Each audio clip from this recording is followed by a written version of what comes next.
نمیدونم چرا ویدئوهای قبلی قطع شد. فکر کنم حافظه گوشیم پر شد. ادامه میدم و تهش رو میگم. تموم این حرف ها رو دارم میزنم فقط به این دلیل که یه پرچم این جایی که هستم بکارم. میرم این مسیر رو، من باز هم میرم، ادامه میدم مسیر خودشناسی رو، ادامه میدم مسیری که لایه های بیشتر خودم رو توش ببینم رو ادامه میدم.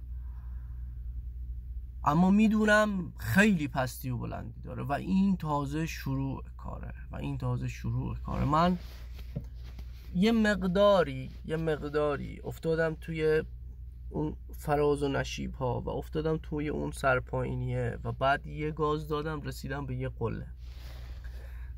یه قله در حالی که اون شیبی که توش بودم خیلی نبود، اما یه قله رو فتح کرد. و وقتی به اون قله رسیدم داشتم به صادق هم دیشب میگفتم، فکر میکردم تمومه، فکر میکردم اینجا این نقطه از زندگی من نقطه‌ای هست که اگه همین الان عمرم تموم شه دیگه تموم شه، هیچ حسرتی ندارم. آرامش قلبی رو، آرامش ذهنی رو، آرامش روحی روانی رو، آرامش مالی رو، اون بیرون همه چی خوب، این تو همه چی خوب، همه چی عالی. یه قایق روی یه دریای آروم، یا شاید هم حتی روی یه دریای مواج، اما قایقران زبده، حرفه‌ای، خفن این کاره، مشکل نداره بارون بیاد، نمیدونم طوفان بشه، فلان بشه، بیسار بشه، اون قایقران خیلی دیگه رسیده به یه نقطه‌ای که کار در اومده دیگه، یه همچین چیزی. و خب متاسفانه فکر میکنم با یه موج قایق ما برعکس شد و ما افتادیم تو آب و حالا دوباره رفتیم خوردیم به یه کفی عمیق‌تر از اون یکی کف، خوردیم به اون کف و یه سری چیزهایی رو دیدیم، یه سری چیزهایی رو قشنگ لمس کردیم. اون هورمون کورتیزول رو لمس کردم، استرس رو لمس کردم. شاید دیروز داشتم فکر میکردم، گفتم بزرگسالی رو حتی شاید لمس کردم.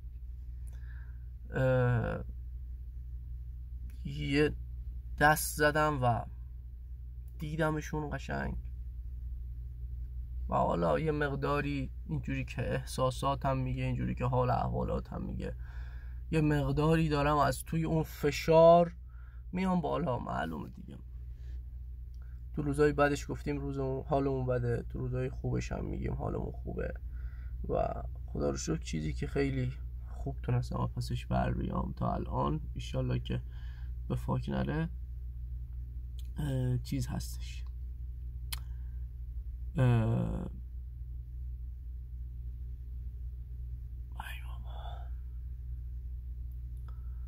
واقع بینی هستش. و خدمت شما عرض کنم که حالا معلومه دیگه، حالا احوالاتمون یه مقداری بهتره و خب خدا رو شکر. تنها چیزی که یه مقداری ذهنم رو درگیر میکنه اون حسابی بود که بی زبان زیر دستای من خورد شد، حسابی که چقدر جون کندم تا اومد بالا، حسابی که چقدر تلاش کردم، چقدر خوشحال شدم بابتش. گفتم آجی تمومه و متاسفانه داغون شد دیگه، زیر فشار عصبانیت و خشم و استرس من تپ معامله باز شد و نتایج بالا، بی استراتژی، بی تمرکز. اصلا دیشب پریشب نشستم پشت چارت، اولین بارم بود که چارت رو میدیدم، انگار 4-5 ساله دارم هر روز اون چارت رو میخورم. واقعا اولین بارم بود. اصلا ناحیه کجاست، عرضه چیه، تقاضا کدومه، کندل چیه، یه همچین حالتی داشتم. چیکار من دارم میکنم؟ و خب دیگه حساب بی زبان زیر دستم خورد شد. اشکال نداره اگه واقعا دوباره از این حال بیام بالا، فکر میکنم این دفعه خوب میام بالا. نمیدونم، شاید هم الان خیلی احساساتی هم، خیلی هیجان زدم که این حرف رو هم دارم میزنم، اشکالی نداره.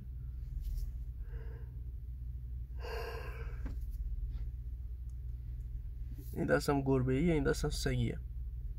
امروز صبح همزمان یک گربه و یک سگ رو داشتم با هم نوازش میکردم و الان خمیازه کشیدم.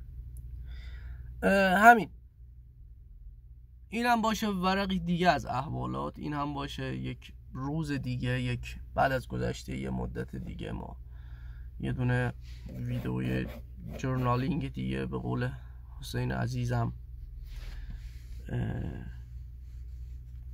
میذارم، ببینم که فردا روزی چه اتفاقی میفته. دوباره برگردم به این پرچم،